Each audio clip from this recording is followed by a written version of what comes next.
Assalamualaikum warahmatullahi wabarakatuh. Kami dari kelompok 6 Teori Ekonomi Makro.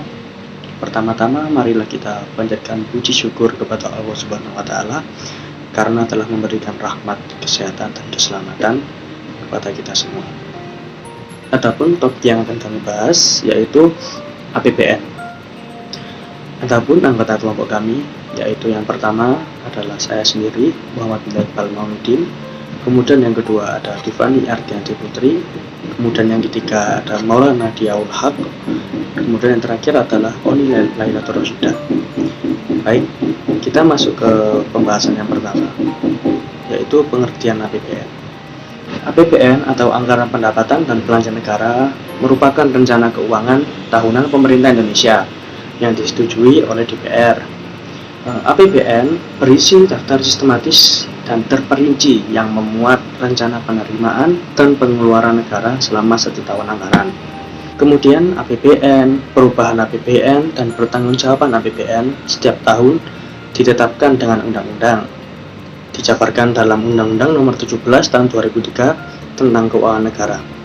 Yang dimaksud dengan APBN adalah yang pertama, Rencana Keuangan Tahunan Pemerintah Negara yang disetujui oleh DPR, Pasal 1 Ayat 7.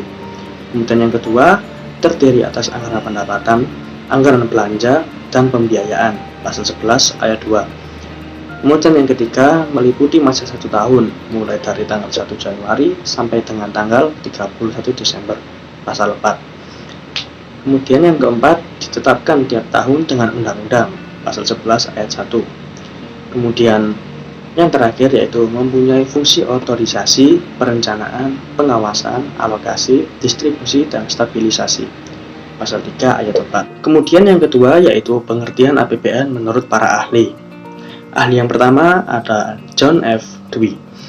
Menurutnya, APBN adalah suatu pernyataan mengenai perkiraan pengeluaran dan penerimaan negara yang diharapkan akan terjadi dalam satu periode di masa depan atau yang akan datang, serta data dari pengeluaran dan penerimaan yang benar-benar terjadi di masa lalu. Kemudian ahli yang kedua ada M. Suparmoko. Menurut beliau, APBN adalah suatu daftar atau pernyataan yang terinci tentang penerimaan dan pengeluaran negara yang diharapkan dalam jangka waktu tertentu, biasanya dalam 1 tahun. Kemudian ada ahli yang ketiga yaitu Nurjaman Arsyad. Menurut beliau, APBN adalah rencana kerja pemerintah yang akan dilakukan dalam 1 tahun yang dituangkan dalam angka-angka. Kemudian yang terakhir yaitu ada Refrisor Baswir. Menurut beliau, APBN adalah rencana keuangan yang mencerminkan pilihan kebijakan untuk satu periode di masa yang akan datang. Dasar hukum APBN atau Anggaran Pendapatan dan Belanja Negara adalah Pasal 23 ayat 1, 2, dan 3 UUD 1945. Materi selanjutnya akan dilanjutkan oleh pemateri berikutnya. Baik, materi selanjutnya akan saya paparkan. Yang pertama, fungsi APBN. 1. Fungsi pengawasan. Fungsi ini dijadikan sebagai pedoman negara untuk menilai kegiatan dalam penyelenggaraan pemerintah sesuai dengan rencana awal. Yang kedua, fungsi alokasi. Fungsi alokasi adalah suatu di antara fungsi yang digunakan untuk mengurangi pengangguran dan meningkatkan efisiensi dan efektivitas perekonomian. Yang ketiga, fungsi distribusi. Fungsi distribusi bertujuan untuk penyaluran dana kepada masyarakat berdasarkan alokasi yang sudah ditetapkan. Fungsi distribusi berguna untuk mencapai sama rasa dan sama rata antar wilayah dan daerah. Yang keempat, fungsi stabilisasi. Fungsi stabilisasi bermakna bahwa anggaran negara berfungsi untuk menjaga keseimbangan antara masyarakat melalui intervensi guna mencegah inflasi dan deflasi negara yang tinggi. Yang kelima, fungsi otorisasi. Fungsi otorisasi mengandung artian bahwa anggaran negara adalah tonggak atau pokok pelaksanaan pendapatan dan belanja dalam setiap tahunnya. Yang terakhir, fungsi perencanaan. Anggaran negara merupakan sebuah pedoman negara untuk merencanakan kegiatan perencanaan berguna untuk mengatur dan merencanakan dana yang akan digunakan ke depannya. Prinsip dari dibentuknya APBN. Yang pertama, prinsip anggaran dinamis. Ada anggaran dinamis absolut dan anggaran dinamis relatif. Anggaran bersifat dinamis absolut apabila tabungan pemerintah dari tahun ke tahun terus meningkat. Anggaran bersifat dinamis relatif apabila persentase kenaikan TP atau DTP terus meningkat atau persentase ketergantungan pembiayaan pembangunan dari pinjaman luar negeri terus menurun. Yang kedua, prinsip anggaran fungsional. Anggaran fungsional berarti bahwa bantuan atau pinjaman luar negeri hanya berfungsi untuk membiayai anggaran belanja pembangunan atau pengeluaran pembangunan, dan bukan untuk membiayai anggaran belanja rutin. Yang ketiga, prinsip anggaran defisit. Bedanya dengan prinsip anggaran berimbang adalah bahwa pada anggaran defisit ditentukan 1.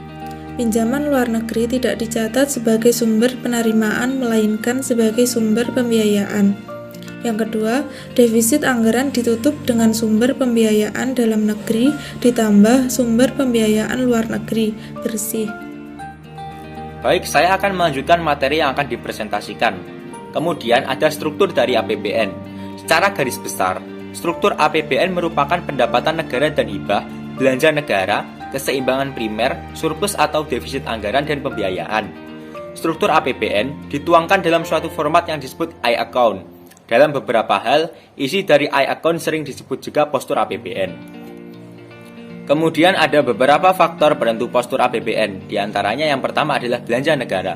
Besar kecilnya belanja negara dapat dipengaruhi oleh beberapa faktor, yakni kebutuhan penyelenggara negara, resiko bencana alam dan dampak krisis global, asumsi dasar makroekonomi, dan kebijakan pembangunan. Nomor 2, ada pembiayaan negara. Besaran pembiayaan negara dipengaruhi oleh beberapa faktor, yakni asumsi dasar makroekonomi, kebijakan pembiayaan kondisi, dan kebijakan yang lain. Pembiayaan negara terbagi menjadi 2 jenis pembiayaan, yakni pembiayaan dalam negeri dan pembiayaan luar negeri. Kemudian ada pendapatan pajak. Pendapatan pajak dalam negeri terdiri dari pendapatan pajak penghasilan atau PPH, pendapatan pajak pertambahan nilai dan jasa, dan pajak penjualan atas barang mewah, pendapatan pajak bumi dan bangunan, pendapatan cukai, dan pendapatan pajak yang lain. Selanjutnya, pendapatan pajak internasional, pendapatan bea masuk, dan pendapatan bea keluar. Selanjutnya ada pendapatan negara. Besaran pendapatan negara dipengaruhi oleh beberapa faktor antara lain. Yang pertama, ada indikator ekonomi makro yang tercermin pada asumsi dasar makroekonomi. Kemudian ada kebijakan pendapatan negara. Kemudian ada kebijakan pembangunan ekonomi, perkembangan pemungutan pendapatan negara secara umum, dan kondisi dan kebijakan yang lain. Selanjutnya ada penerimaan negara bukan pajak atau PNBP. Berasal dari penerimaan sumber daya alam dan gas bumi, penerimaan sumber daya alam non-minyak bumi dan gas bumi, pendapatan bagian laba BUMN, pendapatan laba BUMN perbankan, pendapatan laba BUMN non-perbankan, PNBP lainnya, pendapatan dari pengelolaan BMN, pendapatan jasa pendapatan bunga, pendapatan kejaksaan dan peradilan, dan hasil tindak pidana korupsi dan yang lain. Kemudian ada penyusunan APBN. Proses penyusunan dan penetapan APBN dapat dikelompokkan menjadi 2 tahap. Yang pertama, pembicaraan pendahuluan antara pemerintah dan DPR dari bulan Februari sampai dengan pertengahan bulan Agustus. Yang kedua, pengajuan pembahasan dan penetapan APBN dari pertengahan bulan Agustus sampai dengan bulan Desember. Kemudian ada dasar hukum APBN. Pengaturan mengenai keuangan negara selalu didasarkan pada undang-undang ini. Khususnya dalam bab ke-8 Undang-Undang Dasar 1945 Amandemen ke-4 Pasal 23 ayat 1-3 yang mengatur tentang anggaran pendapatan dan belanja negara atau APBN. Bunyi pasal 23 antara lain sebagai berikut. Yang pertama, anggaran pendapatan dan belanja negara sebagai wujud dari pengelolaan keuangan negara ditetapkan setiap tahun dengan undang-undang dan dilaksanakan secara terbuka dan bertanggung jawab untuk sebesar-besarnya kemakmuran rakyat. Yang kedua, rancangan undang-undang anggaran pendapatan dan belanja negara diajukan oleh Presiden untuk dibahas bersama Dewan Perwakilan Rakyat dengan memperhatikan pertimbangan Dewan Perwakilan Daerah. Yang ketiga, apabila Dewan Perwakilan Rakyat tidak menyetujui rancangan anggaran pendapatan dan belanja negara yang diusulkan oleh Presiden, pemerintah menjalankan anggaran pendapatan dan belanja negara tahun yang lalu. Baik, materi selanjutnya akan diteruskan oleh teman saya, Oni. Baik, yang selanjutnya adalah mekanisme penyusunan APBN.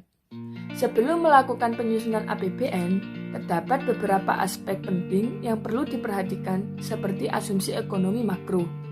Asumsi-asumsi tersebut kemudian menjadi acuan analisis dalam penyusunan APBN. Asumsi antara lain sebagai berikut. Yang pertama, harga minyak bumi di pasar internasional diperkirakan lebih rendah dibandingkan dengan harga minyak bumi yang diasumsikan pada tahun sebelumnya. Yang kedua, keadaan ekonomi global yang diperkirakan mengalami pertumbuhan lebih baik dibandingkan dengan keadaan sebelumnya. Dan yang ketiga, proses pemulihan ekonomi diharapkan mendukung oleh situasi politik, sosial, dan keamanan yang kondusif, sehingga dapat mengalami pertumbuhan yang lebih baik dari tahun sebelumnya. Setelah memperhatikan asumsi di atas, maka langkah selanjutnya adalah menyusun dan menetapkan APBN. Langkah yang dimaksud adalah sebagai berikut. Yang pertama, APBN merupakan wujud pengelolaan keuangan negara yang ditetapkan tiap tahun dengan undang-undang.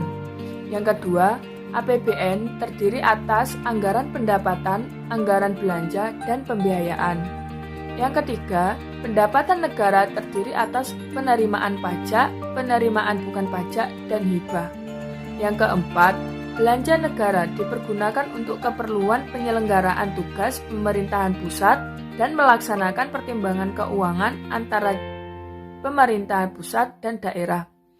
Yang kelima, belanja negara dirinci menurut organisasi, fungsi, dan jenis belanja.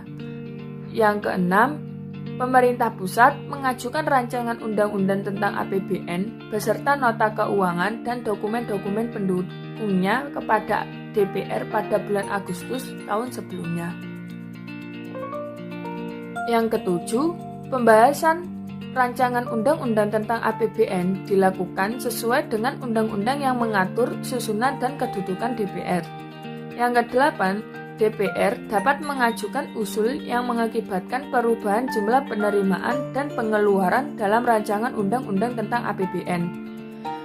Yang kesembilan, pengambilan keputusan oleh DPR mengenai rancangan undang-undang tentang APBN dilakukan selambat-lambatnya 2 bulan sebelum tahun anggaran yang bersangkutan dilaksanakan. Yang ke-10, APBN yang disetujui DPR terinci sebagai dengan unit organisasi, fungsi, program, kegiatan, dan jenis belanja. Dan yang terakhir, apabila DPR tidak menyetujui rancangan undang-undang tentang APBN, pemerintah pusat dapat melakukan pengeluaran setinggi-tingginya sebesar angka APBN tahun anggaran sebelumnya. Baik, sekian. Terima kasih dari kelompok kami. Kurang lebihnya mohon maaf. Wassalamualaikum warahmatullahi wabarakatuh.